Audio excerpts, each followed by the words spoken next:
అందరికీ నమస్కారం అండి. ఈరోజు మనం పాలకూర సీతాలత గారు రచించిన సునీతి నియమం అనే ఓ చక్కటి కథను విందాం. ఇక కథలోకి వెళ్దాం. సునీతి శ్రీహర్షల వివాహం జరిగి 6 సంవత్సరాలైనా 2 పిల్లలు పుట్టుకొచ్చినా నిన్న మొన్న వివాహం జరిగిన నూతన వధూవరుల మాదిరి అనంతమైన అనురాగంతో ఉంటారు. వారిలోని ప్రేమగంధం ఇంకా ఆరిపోలేదు. అందరి ఆడవాళ్లలోనూ లేనిది సునీతిలో ఉన్నది అయినా ఒక గుణం ఆమె భర్తను ఒక్క రోజు కూడా విడిచి ఉండలేకపోవటం. ఈ 6 సంవత్సరాల్లోనూ ఆమె భర్తను ఒక్క రోజు కూడా దూరం కాలేదంటే అందులో అతిశయోక్తి ఏమీ లేదు. పెళ్లైన 6 నెలలకు సాధారణంగా ఆడపిల్లలకు తల్లిదండ్రులపై గాలి మల్లటం, భర్తను బ్రతిమాలి పుట్టింటికి చెక్కేయడం జరుగుతుంది. సునీతి అలా చేయలేదు. పుట్టింటికి వెళ్లినా భర్తతోటే వెళ్ళింది. మళ్లీ భర్తతోటే తిరుగు ప్రయాణం కట్టింది. మరో 4 రోజులుండి వెళ్ళు, సెలవు లేకపోతే అల్లుడు వెళ్ళిపోతాడు అని తల్లిదండ్రులు అన్నారు. పోనీ ఉండిపోసుని, నేను ఎలాగో తంటాలు పడతాలే, పర్వాలేదు అని శ్రీహర్ష అన్నాడు. ససేమిరా వినలేదు. వద్దండి, నేను మిమ్మల్ని విడిచి ఉండలేను. మీరు లేకుండా నాకు రోజు గడవదు. ఇక్కడే ఉండిపోమని చెప్పి నన్ను శిక్షించకండి అంది బ్రతిమాలుతూ. శ్రీహర్ష మాత్రం ఏమంటాడు?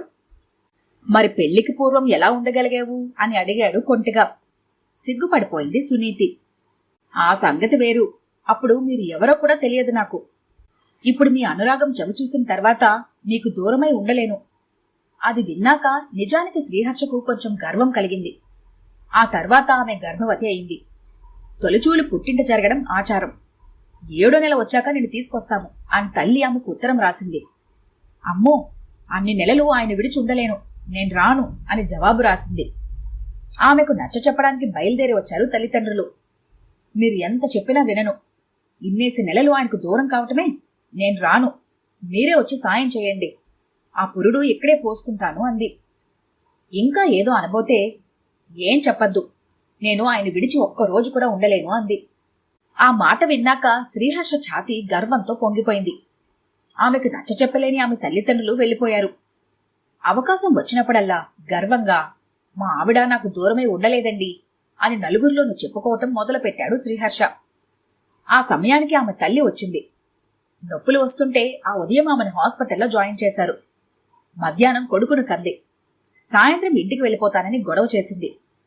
కుదరదు, ఒక 2 రోజులు హాస్పిటల్లో ఉండాలి అన్నారు వాళ్ళు. అయినా మొండిగా మాట్లాడింది. మా వారు లేకుండా నేను ఉండలేను, నేను వెళ్ళిపోవాల్సిందే. డాక్టర్ అమ్మ కోపగించుకుంది. అది చూసి శ్రీహర్ష ఉన్నాడు. పోనీలే, 2 రోజులేగా, రాత్రిపూట వచ్చి నేను నీకు తోడుగా పడుకుంటాను. స్పెషల్ రూమ్ కనుక ఇబ్బంది ఉండదు, నేను నీతోనే ఉంటాను కదా, నాకు దూరం అవుతానన్న బెంగ ఉండదు అన్నాడు. ఇక తప్పదన్నట్లుగా అంగీకరించింది. కాని అప్పుడు కూడా భర్తకు దూరం కాలేదు. మరో ఏడాది తర్వాత శ్రీహర్షకు వేరే ఊరు బదిలీ అయింది. అక్కడ ఇల్లు చూసుకుని నీకు ఉత్తరం రాస్తాను, అంతవరకు మీ వాళ్ళింటికి వెళ్ళు అన్నాడు శ్రీహర్ష. అంతే, ముక్కు ఎగబీల్చుకుంటూ ఏడుపు ప్రారంభించింది. మీకు దూరమై ఈ రంపపు కోత నేను భరించలేనండి. దూరం కమ్మని శపించి నా గుండెల్లో గుణపాల గుచ్చకండి. ఏదో ఇల్లు దొరక్కపోదు, లేకపోతే దొరికేదాకా హోటల్లో ఉందాం, నేను మీతో పాటే వస్తాను అంది శ్రీహర్ష గుండెల మీద వాలిపోయి. సరే కాని అన్నాడు. ఆమె అతనితో పాటే కొత్త ఊరికి సహగమనం చేసింది. అదృష్టం వల్ల ఇల్లు 4 రోజుల్లో కుదిరిపోవడం, అంతవరకు హోటల్లో ఉండటం వేరే సంగతి. మరో 2 సంవత్సరాల తర్వాత ఆమె మళ్లీ గర్భవతి అయింది. అప్పుడు కూడా ఆమె భర్తను విడిచి ఇటు పుట్టింటికి గాని అటు అత్తింటికి గాని పోలేదు. మొదటిసారిలాగే భర్తతో ఉండి అక్కడే పురుడు పోసుకుంది. హాస్పిటల్లో 2 రోజులుంది. ఆ 2 రోజులు భర్తను తనతోటే హాస్పిటల్లో ఉంచుకుంది. మరొక ఏడాది గడిచాక శ్రీహర్షకి ఉద్యోగంలో ప్రమోషన్ వచ్చి దాంతో క్యాంపులు మొదలయ్యాయి. అయినా కూడా ఆమె భర్తను విడిచిపెట్టి ఉండలేదు. పిల్లలతో పాటే తను భర్తతో అతను ఏ ఊరు వెళ్తే అక్కడికి వెళ్ళింది. ఎలాగో విడిగా అన్ని ఊళ్ళు మన సొంత ఖర్చుతో చూడలేం. ఎంచక్క ఆఫీస్ వాళ్ళ ఛాన్స్ ఇస్తుంటే ఎందుకు కాదనుకోవాలి? వెళ్లిన ఊరికి చుట్టుపక్కల్లో కూడా ఏవైనా ముఖ్య ప్రదేశాలుంటే అవి చూడొచ్చు అని భర్తను ఒప్పించింది. భార్యను కూడా తీసుకువెళ్తున్నందుకు అతనికి ఎక్కువ ఖర్చు అవుతోందని అనుకుంటే అది తప్పు. ఆఫీస్ సొమ్మునే ఇతర ఖర్చుల పద్దుల్లో చూపించి తన కుటుంబ ప్రయాణ ఖర్చులు చేస్తాడన్నది నిజం. పిల్లలు పెద్దయి స్కూళ్లలో చేరుతారు. అప్పుడు నాకు క్యాంప్ పడుతుంది. అప్పుడెలా అడిగాడు శ్రీహర్ష. ఆ టైం వచ్చేసరికి మీరు క్యాంపులు మానేయాలి. ఈ ఉద్యోగంలో క్యాంపులు మానడం కుదరకపోతే వేరే ఉద్యోగం చూసుకోవాలి, లేదా ఇంకోలా చేయొచ్చు. స్కూల్లో చేరే వయసొచ్చాక వాడిని మా అమ్మ దగ్గర వదిలేస్తాను, అక్కడే చదువుకుంటాడు. అప్పుడు మీతో క్యాంపుకి రావడానికి అభ్యంతరం ఉండదు అంది తేలిగ్గా. ఆశ్చర్యపోయాడు శ్రీహర్ష. అవును, నేను వాడికి దూరం కాగలను కాని మీకు కాదు. మిమ్మల్ని నా నుంచి దూరం చేయగలిగేది కేవలం నా మృత్యువే అంది సునీతి. సుతారంగా ఆమె నోరు మూశాడు శ్రీహర్ష. అవునండి, మిమ్మల్ని విడిచి నేను బ్రతకలేను. ఈ విషయం 1కి 10 సార్లు నా చేత చెప్పించకండి అంది.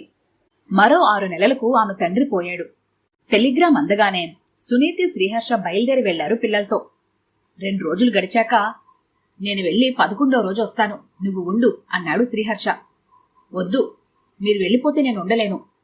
నేను వస్తే చూసే వాళ్ళకు బావుండదు కనుక మీరు కూడా ఉండిపోండి. సెలవు లేకపోతే జీతం నష్టమైనా పర్వాలేదు, మీరు మాత్రం వెళ్ళొద్దు. మిమ్మల్ని విడిచి నేను ఉండలేను అంది సునీతి. శ్రీహర్ష ఆలోచించాడు. తన లేకపోతే సునీతి ఉండలేదు. ఆమె కూడా బయలుదేరితే లోకులు నవ్వుతారు కనుక తను ఉండిపోయాడు. భర్తతో పాటే 11 రోజులు కాగానే బయలుదేరింది. మరికొన్ని రోజులు అమ్మకు తోడుగా ఉండరాదు, నేను బావగారితో చెప్తాను అన్నాడు ఆమె అన్న.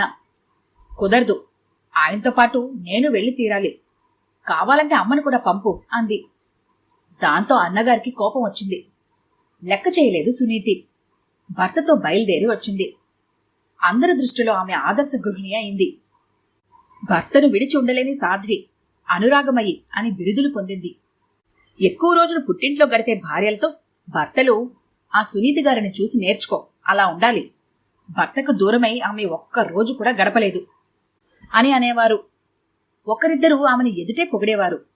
శ్రీహర్ష గర్వంగా, నన్ను విడిచిన భార్య బ్రతకలేదు అనేవాడు. ఓ రోజు సునీతి స్నేహితురాలు సురుచి అంది, నువ్వు చాలా గొప్పదానివి. పెళ్ళయ్యాక భర్త తప్ప ఇక ప్రపంచం లేదని అనుకున్నావు. తల్లిదండ్రుల గురించి ఏనాడూ చింతించలేదు నువ్వు. సునీతి బాధగా దీర్ఘంగా నిట్టూర్చింది. అదేం కాదు, ఇదంతా కేవలం నా స్వార్థంతో చేస్తున్నాను. భర్తను కట్టుదిట్టంలో ఉంచుకోవడం కోసం చేస్తున్నాను. నా భర్తకు ఆడపిచ్చి ఎక్కువ. పెళ్లికి ముందు చాలా మందితో గ్రంథం నడిపినట్లు నాకు రూఢిగా తెలిసింది. ఆ తర్వాత ఈ పెళ్ళయ్యాక కూడా అందమైన ఆడది కనిపిస్తే ఆకలిగా చూడటం, అవకాశం వస్తే అనుభవించాలని ఆశించడం గుర్తించాను. అతనికి దూరమై నేను ఏ కాస్త అవకాశం కల్పించినా ముందుకు దూసుకుపోతాడు.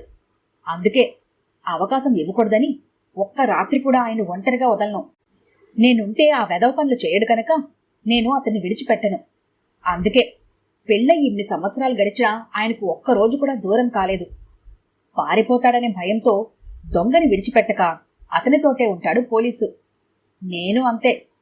కాని దానికోసం ఒక అందమైన వంక తయారు చేశాను.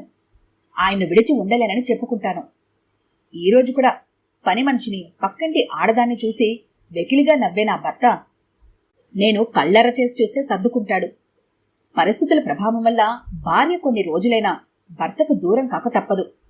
భర్త మీద నమ్మకమున్న భార్య నిశ్చింతగా పుట్టింట్లో ఉంటుంది. కాని నాకు ఆ అదృష్టం లేదు, నా కర్మ. అంతే, ఇదే నా నియమం అని అనుకుంది. మాటలు పెదవి దాటి రాక నిట్టూర్చింది. ఈ సునీతి నియమం పాపం ఏం తెలుసు సురుచికి?